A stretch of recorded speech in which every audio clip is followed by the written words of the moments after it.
Hey guys, Trekkieb47 here with another Japanese toy review. This time I will be reviewing the SH Figuarts release of Kiro Sentai, Zyuranger, Dragon Ranger, and Tyranno Ranger Figuarts. So here it is, also known as Mighty Morphin Power Rangers in the US. We will be seeing this release. This is the Japanese release. I picked it up from the good folks at Ami Ami. If you haven't used them before, they have a really good selection of toys, and you can also pre-order certain figures and items from them. They have really good delivery and packaging, so I really recommend them. Anyways, if you're waiting for the Mighty Morphin Power Rangers version of these figures, those will be released in August. They've already been released at certain fan conventions, and we'll probably have some at San Diego Comic-Con this week.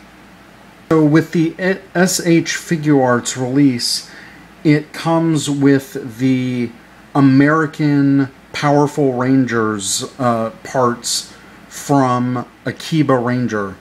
As you can see, I have the Mighty Morphin Red Ranger in the Powerful Ranger version. So it comes with an American belt and swappable neck piece, and I'll show you guys how to change that later in the video. Let's get to some packaging. First off, I really love the packaging of these figures. The box itself is really nice with some gold and silver accents, a nice pose, and the design is simple and it's really clean. On the side, we see them in their action poses. Has some nice design elements from their suits, especially the stripes and the coloring of the packaging. On the back, typical Figuarts back, the option parts, and it mentions the bonus parts for Akiba Ranger. On the other side, we have a standard profile shot, face shot of the Rangers. Let's move on to reviewing the figures. First off, I really like what they did with the joints. The joints are nice and tight. At first I thought it was a little too tight, but the construction is actually very well done. You can really pose them, and especially the forearms, they cut out little indentations on the cuffs so that they could bend their arms all the way back, and I really like that. Another thing I like about the belt, the holster, is that it is a peg system, and it's really easy to get onto the belt. For the Ranger Figuarts, they really had a problem with the SPD license on the back. It was really hard to get that into the belt buckle, so I'm glad they changed it up for this release. We've got the standard swivel joints for Figuarts that we've got in the past, except for Red Buster, which was just a completely, seemingly different skeleton system and joints that they use, so I didn't like those too much. The posability is really great on these. It's very easy to swap out the hands. The joints are tight. I really like how they did the shoulder joints. It's kind of a mix between the Shinkenger Figuarts, where it kind of had that cover, but it's like a more sculpted design. I really like that they continued the suit design on the shoulder joints itself. It really makes the figure seamless in some ways. I'm actually really excited to have Green Ranger or Dragon Ranger. Coloring is excellent. The holster has like a leathery feel to it. The Dragon Dagger is very well sculpted and has a lot of good detail.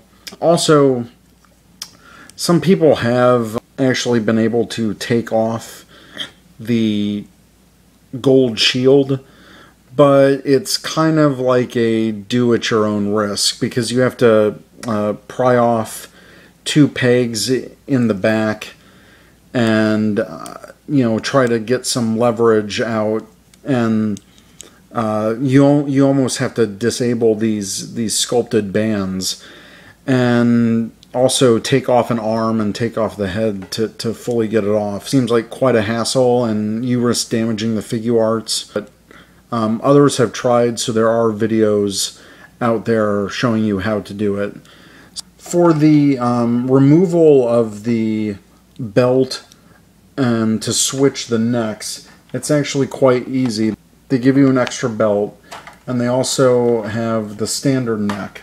To change the neck, you just simply pop the head off, and then you just apply a gentle force to the neck and it pops right out. You just pop into place, you hear that pop, and then it's just a matter of putting the peg right back onto the head. That was really easy to do. The belt is also pretty easy. With a bit of force, you just apply, you separate the body, the belt falls right off. Then it's just a matter of balancing the belt on the top section, and then with this peg and some force, you just pop it right back in. I don't see anyone having any problems with this. It took a little work, but you can get the dragon flute pose. It's just a matter of working the joints and getting it all squared away.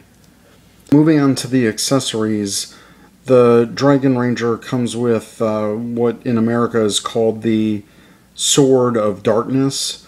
This is a really nice prop. The details on this are really excellent, and it's a great reference for prop makers to maybe scale this up and make their own version. So I'm really glad they included this weapon. It's pretty badass. That goes with the dragon dagger as well. There's some excellently sculpted details to this that really make the dagger stand out. What I really like are the accessories for Tyranno Ranger. He has the sword, or what the power sword in the US, the Thunder Slinger accessory, Blade Blaster in gun mode, which is really nice, in sword mode. He also has another version, which is when it's folded up into the holster. You can pull it out of the holster, and it's the holster folded version. It's really nice that they included all three versions of that.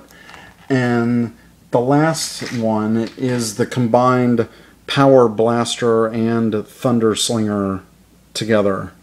I love how many different options they gave and their main weapons. I'm really looking forward to the other Power Rangers and Zyurangers in the series.